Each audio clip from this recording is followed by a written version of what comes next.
Buenas noches, muchas gracias a los organizadores por permitirnos presentar este libro coordinado, por José Antonio Mateos Castro y por Mario Díaz Domínguez desde la Universidad Autónoma de Tlaxcala.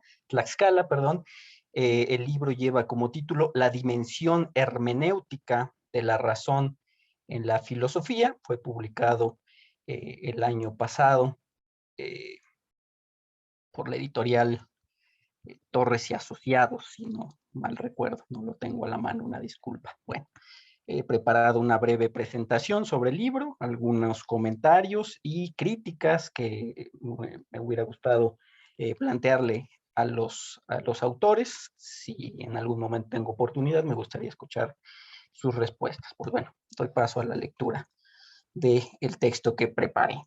Como todo libro filosófico, la dimensión hermenéutica de la razón en la filosofía es más que un texto para leer, es una obra para dialogar. La diferencia consiste en que leer, en la actualidad, tiende a convertirse en una actividad monológica que solo resuena en nuestra mente, que tiene como fin la autosatisfacción o el cultivo estrictamente personal. En cambio, dialogar nos obliga a ir más allá de nosotros mismos, a establecer una conexión discursiva con el otro para preguntar por sus razones, comprenderlas y exponer las propias. Esto implica que el diálogo no siempre resultará satisfactorio, pues muchas veces tendremos que confrontarnos con razones que pueden desacreditar las nuestras y que no siempre seremos capaces de aceptar. Para dialogar, debemos estar abiertos a la posibilidad de que el otro tenga razón, pero eso significa también que nosotros podemos estar equivocados.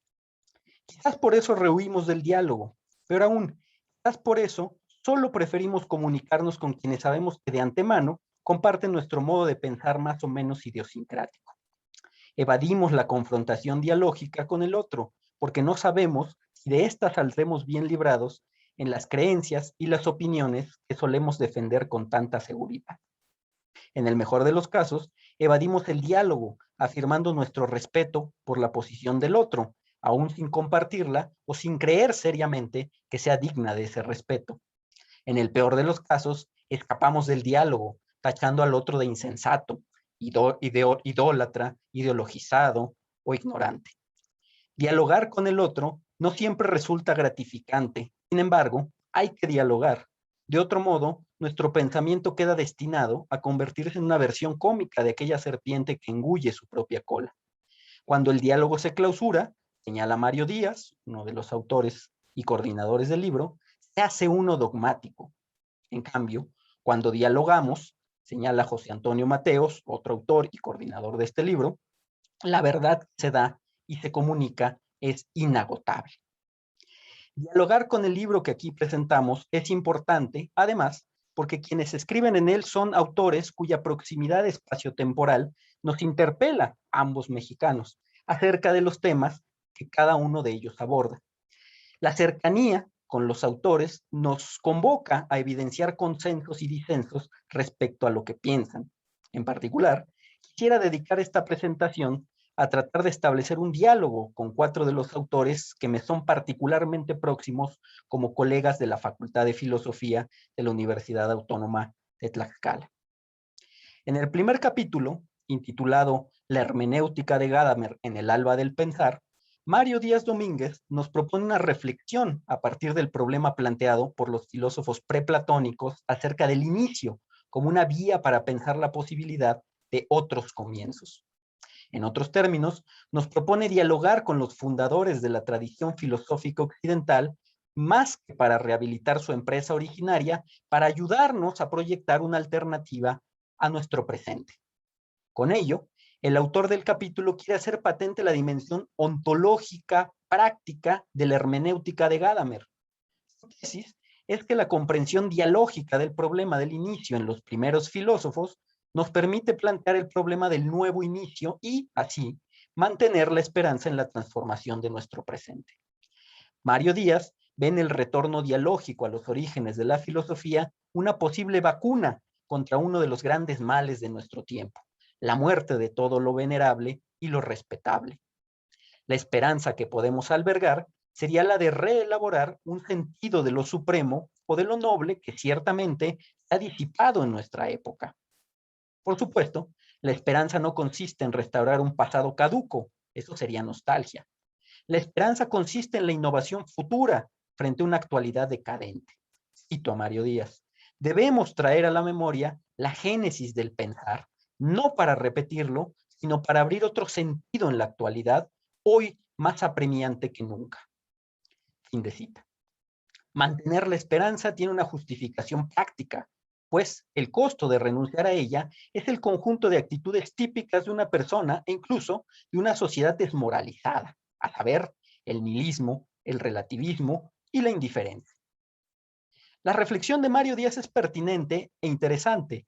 Su pertinencia radica en que, como sabemos, desde hace algunas décadas fue proclamada la tesis del fin de la historia, esto es, la clausura de la posibilidad de un comienzo radicalmente distinto que permita la revitalización de las expectativas humanas.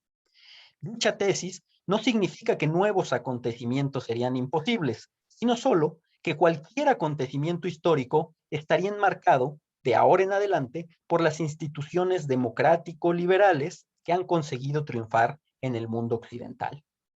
Las disputas ya no serían por la definición de los valores últimos, sino por la interpretación correcta de los valores propios de una democracia liberal. La tesis del fin de la historia, de raigambre hegeliana, suele ser reconocida por su planteamiento en la obra de Francis Fukuyama, The End of History and the Last Man, de 1992. Fukuyama sostuvo que si Hegel tenía razón en que la lucha por el reconocimiento es el motor de la historia, tras el fin de la Guerra Fría, los móviles de esa lucha solo podrían encontrar su lugar en el ámbito económico, el ámbito del mercado, y por lo tanto no habría ya ninguna alternativa ideológica que suscitara un gran cambio. Para Fukuyama, esto marcaba el triunfo histórico de la democracia liberal, pero también, paradójicamente, implicaba un gran fracaso, el afianzamiento de lo que Friedrich Nietzsche llamó el último hombre, esto es, el hombre sin aspiraciones de superar al hombre. A finales del siglo pasado, Fukuyama creyó ver cumplida la profecía del Zaratustra. Cito a Nietzsche. Se acercan sin duda los tiempos del hombre más despreciable, de un hombre que ya no sabrá despreciarse a sí mismo. Fin de cita. Para Nietzsche, la alternativa en este panorama era la instauración de un nuevo comienzo, y como se sabe, el responsable de llevarlo a cabo era el Übermensch, el superhombre. La tesis de Mario Díaz, en este capítulo, sobre la esperanza de otros comienzos, recuerda la esperanza nietzscheana en la transvaloración como forma de superar el decadentismo del hombre de nuestra época y la aparente culminación de la historia. Si esto es así, no podemos dejar de señalar los costos que podría implicar una empresa de este tipo, en particular con respecto a las instituciones políticas que, así sea pragmáticamente, valoramos. Él mismo parece sospechar este riesgo cuando termina su escrito con una cita de Friedrich Hölderlin. Allí donde está el máximo peligro, dice Hölderlin, crece también la salvación. Fin de cita. La pregunta que queda pendiente es, ¿cómo podemos, acaso podemos, cultivar seres humanos de excelencia que al mismo tiempo valoren la libertad y la igualdad universales a las que apunta nuestra democracia liberal? O bien, como lo planteó Leo Strauss en Liberalism Ancient and Modern, ¿cómo es posible fundar una aristocracia al interior de una democracia?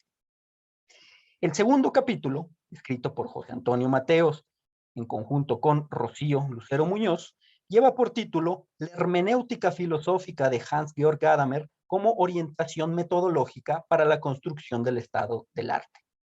Este texto parte del problema que atraviesa todo investigador cuando emprende un nuevo proyecto, a saber, el problema de cómo elaborar el estado de la cuestión, o sea, cómo elegir los textos en los que se enmarcará el desarrollo de nuestra investigación.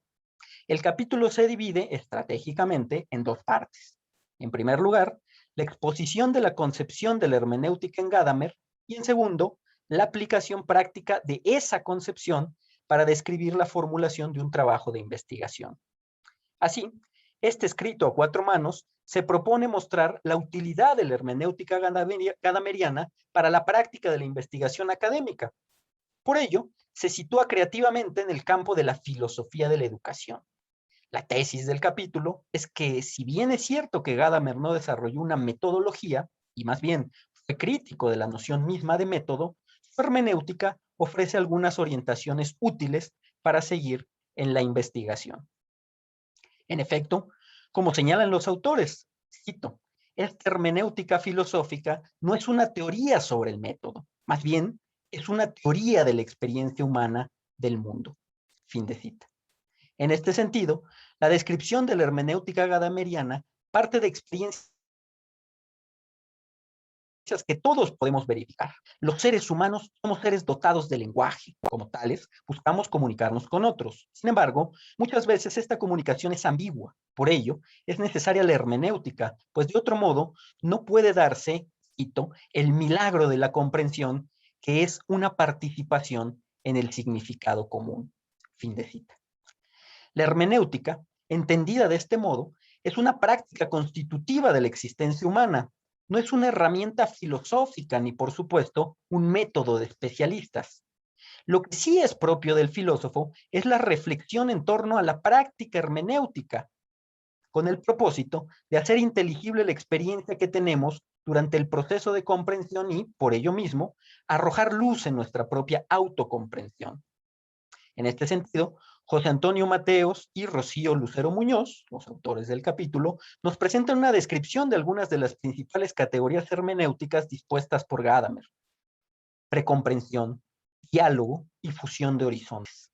Mediante estas categorías, se hace patente el hecho de que ningún intento de comprensión se da desde la nada, ni carece de presupuestos. Al contrario, siempre partimos de una precomprensión, o sea, de un conjunto de creencias, expectativas y prejuicios que determinan inicialmente nuestra comprensión del otro. Por ello, la pretensión de una comprensión objetiva está condenada al fracaso.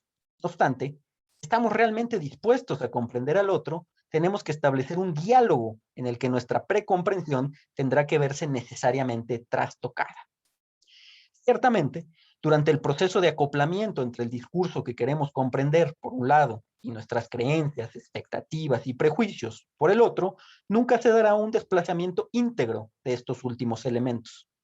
Pero esto no es un obstáculo indeseable, es más bien la condición que posibilita el enriquecimiento del diálogo y su continuación al infinito.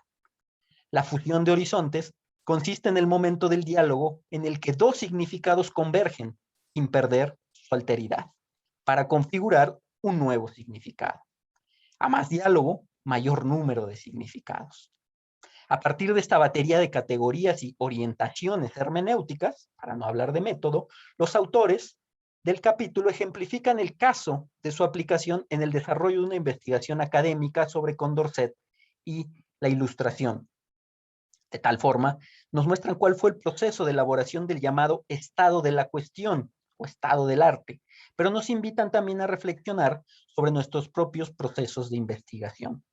En particular, muestran la importancia y la necesidad de clarificar para nosotros mismos los supuestos de la precomprensión desde los que partimos, pues, cito, muchas veces no se es consciente de ello.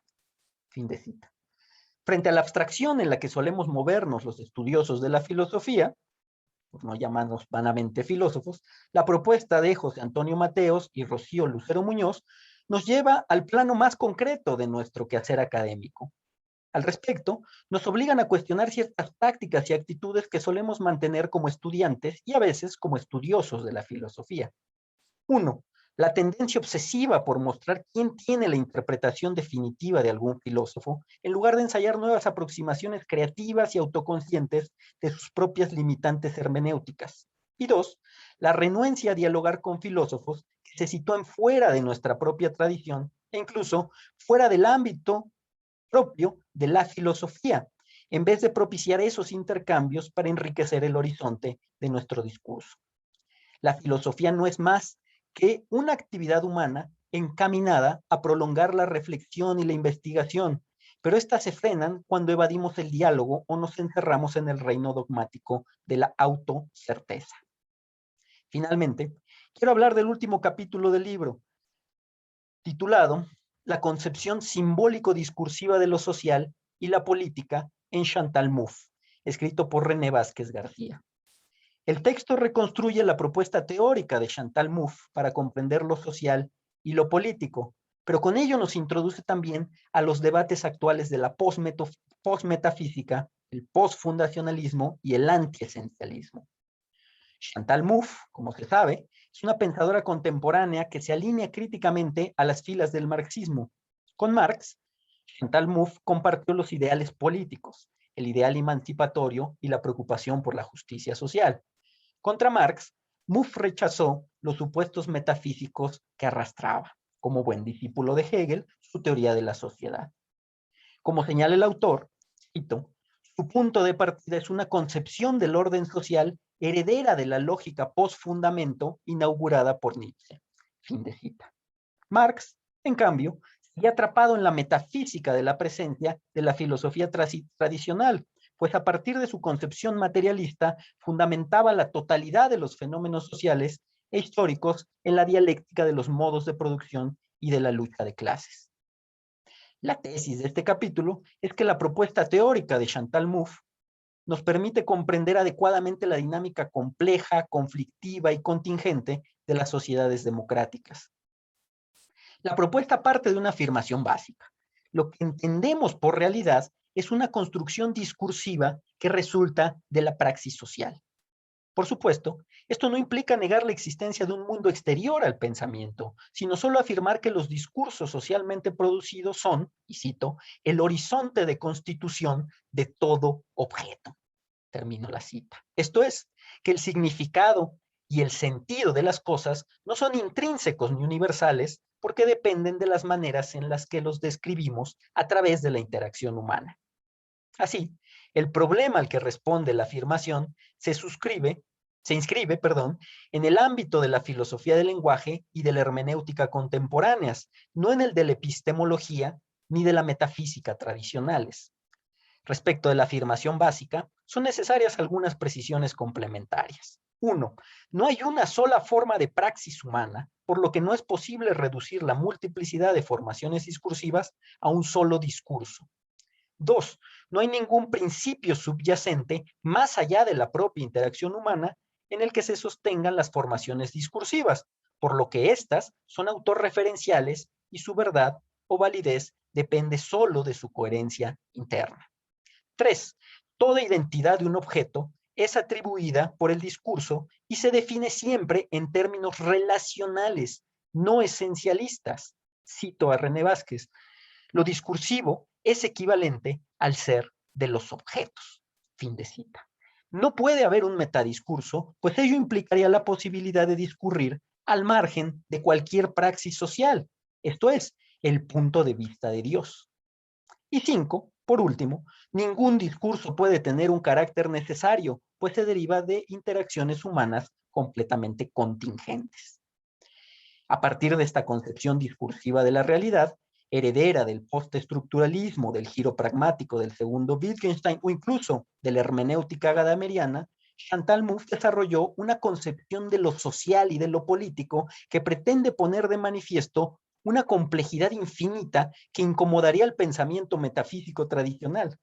En particular, Mouffe sugirió que, cito, las peores tragedias políticas del siglo XX, termino la cita, no era una cita, era una referencia, podían explicarse en función del intento metafísico de buscar la unidad en la multiplicidad, lo cual condujo al intento de establecer sociedades homogéneas a costa de exterminar la diferencia. Pero Mouffe señaló también que la persistencia de elementos metafísicos en el liberalismo moderno limita la comprensión y, por tanto, afecta las respuestas ofrecidas por sus teóricos a los desafíos contemporáneos. En efecto, René Vázquez, el autor del capítulo, muestra cómo esos elementos metafísicos suelen llevar a los liberales a concebir a la sociedad como una totalidad cerrada que se autorreproduce. Pero pues esto implica una concepción esencialista de lo social en la que la política queda reducida a la administración de los bienes que están dados como fundamento de la interacción humana. En cambio, desde su perspectiva discursiva, La política no puede reducirse a la administración de bienes dados de antemano, sino que es solo la actividad que pretende fijarlos como tales. Esto es así porque para Mouffe, el sentido y los valores de la interacción social son resultado no del acuerdo intersubjetivo ni del reconocimiento de algún fundamento absoluto, sino de nuestra lucha constante por definirlos. La sociedad humana no es totalidad unificada a partir de algún principio subyacente, es más bien una pluralidad en conflicto por tratar de establecer algún tipo de orden. Lo político, es decir, la dimensión de antagonismo constitutiva de las sociedades humanas, es la dimensión ontológica de las relaciones sociales. Por ello, la filosofía política contemporánea debe reconocer y hasta alentar el pluralismo axiológico frente a los intentos tradicionales de descubrir los verdaderos valores que definirían al mejor orden político en términos absolutos. Con todo, ello implicaría resignarse al hecho de que el conflicto es y será siempre inherente a la interacción social. De esta forma, para terminar, el texto de René Vázquez logra desglosar una propuesta teórica de gran densidad que, como él mismo sostiene, lo cito, resulta pertinente para comprender el mundo actual, no solo en su dinámica política y social, sino en su autocomprensión filosófica. La lectura del texto solo me obliga a plantear una pregunta. ¿Es realmente una propuesta teórica o más bien es una propuesta política? En efecto, su crítica no solo a los regímenes autocráticos, sino también al liberalismo, parece estar determinada por la afirmación del proyecto político emancipatorio y radical que la vincula con la tradición marxista. En particular, es posible que su compromiso con ese ideal político sea lo que haya llevado a defender a ella un modelo de política contestataria y de antagonismo o de agonismo frente a la más modesta búsqueda de consensos y competencia regulada por la propia democracia liberal. Reconociendo que está haciendo política, autora Chantal Mouffe, más que teórica, sería no solo un acto de honestidad intelectual, sino también de coherencia argumentativa, pues solo de esa forma podría deshacerse de la última rémora del pensamiento metafísico tradicional, a saber, el supuesto de que el antagonismo humano es algo ontológico. Pues muchas gracias y agradezco a los coordinadores del libro y a los escritores por invitarme a hacer esta presentación.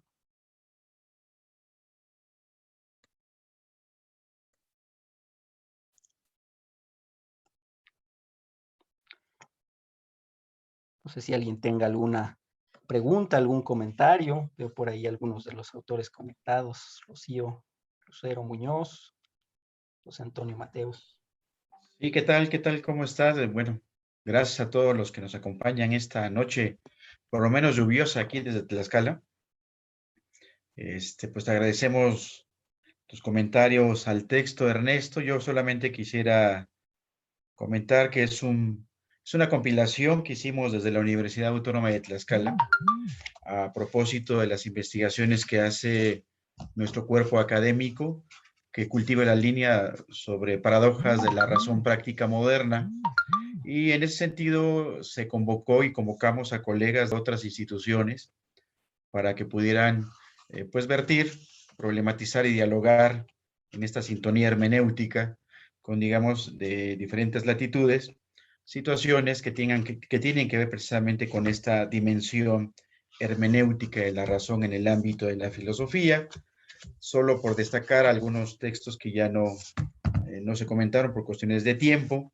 También el texto está conformado por una colaboración de Ángel Cholocotzi Yáñez y de Viridiana Pérez Gómez, que lleva por título Hermenéutica, Técnica y Tiempo, esbozos para una crítica a la atemporalidad a partir de Heidegger. Una colaboración también del doctor Jesús Rodolfo Santander, de la Benemérita Universidad Autónoma de Puebla, Ciencias y Filosofía, del doctor Mario Magallón Anaya, del Centro de Investigaciones sobre América Latina y el Caribe de la UNAM, el horizonte hermenéutico, analógico y simbólico de la filosofía mexicana y latinoamericana de la actualidad. Una estudiante distinguida de nuestra universidad, Yosara Franco Luna, que está también por doctorarse en el área de sociales, que lleva por título la virtud aristotélica como fundamento de la formación ciudadana. Pues bueno, este esfuerzo por encontrar tanto la interioridad como la exterioridad del filosofar mismo, pues nos expone, ¿no? O trata de desocultar, digamos, para el comprender en nuestro horizonte contemporáneo el sentido y lo que implica habitar el mundo siendo humanos, seres humanos. Para alcanzar esto, pues bueno, estas diferentes aportaciones, estas diferentes disertaciones filosóficas, pues vienen a abonar desde diferentes tradiciones y a problematizar y a dialogar, digamos, esta idea que de otra forma reúne este libro, ¿no? Entonces, no me resta más que agradecerles. Creo que Alfonso tuvo algunos problemas con respecto a la información. También, como bien decía el doctor Ernesto Cabrera, un poco la confusión con respecto a los tiempos y a los espacios, ¿no? Pero bueno, como dice el doctor Cabrera, si hubiera algún comentario, alguna situación que quisieran abonar a esta presentación, pues aquí con mucho gusto. Muchas gracias.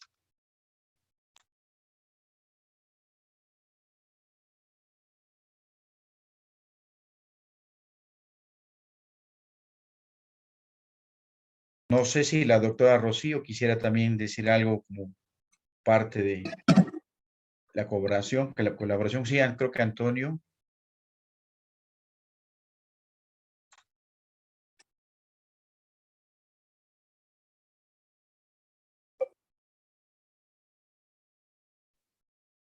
Sí, por ahí Antonio y Guadalupe Muñoz prendieron su micrófono.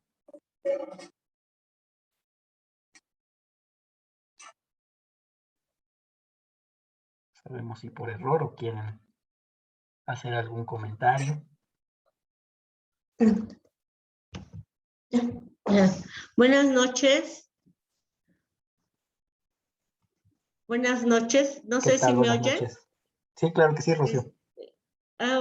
Bueno, primera que nada, pues muchas gracias por hacer esta presentación en este congreso. Y sí ha sido un trabajo que ha desarrollado el cuerpo académico, no solo en este libro, sino en varios, ahí lanzando nuestras ideas, nuestros trabajos, coordinados por el doctor Antonio Mateos, con esa habilidad que tiene de coordinarnos y que trabajemos en todo esto, y además colaborando con tan notables doctores que han sido nuestros maestros, ¿no? Entonces, pues ojalá esto les interese el tema y pueda dar lugar a diálogos, a discusiones y críticas, que es lo que enriquece la hermenéutica como capacidad heurística, en este caso, para descubrir nuevos conocimientos. Por mi parte sería todo. Y bueno, felicidades a mis compañeros y que sigamos en esta cuestión de seguir trabajando, produciendo y elaborando ideas a partir del cultivo de la filosofía. Muchas gracias.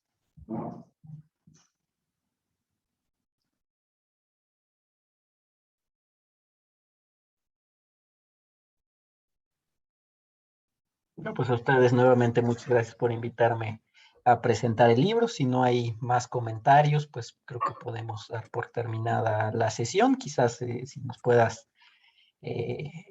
puede indicar el doctor José Antonio Mateos dónde podríamos conseguir el libro, si nos interesa, si hay una versión digital o física, cómo le podemos hacer para conseguirlo.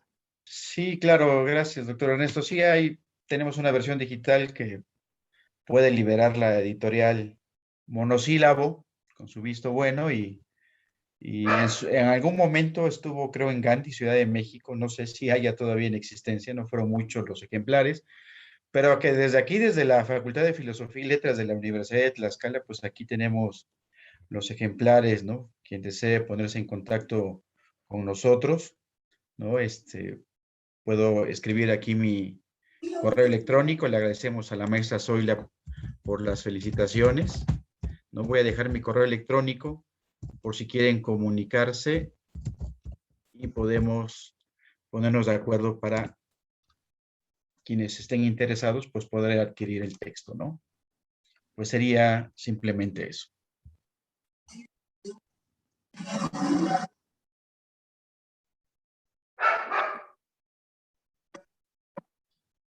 Perfecto. Pues, Nuevamente, muchas gracias y gracias a la Asociación Filosófica de México por permitirnos presentar este libro desde la Universidad Autónoma de Tlaxcala. Así es, sí, así es. Gracias a los organizadores, a la doctora Xochitl López, quien es presidente, y por supuesto a todos los compañeros y colegas que están alrededor de todo este trabajo, de toda esta organización, después de reagendar este coloquio desde hace más de un año. Pero bueno, seguramente también eso causó confusión con algunos compañeros. Pero bueno, en la medida de lo posible aquí estuvimos y por lo menos no dejamos de presentar el texto. Pues muchas gracias. De mi parte es todo. Que tengan muy buena noche. Saludos.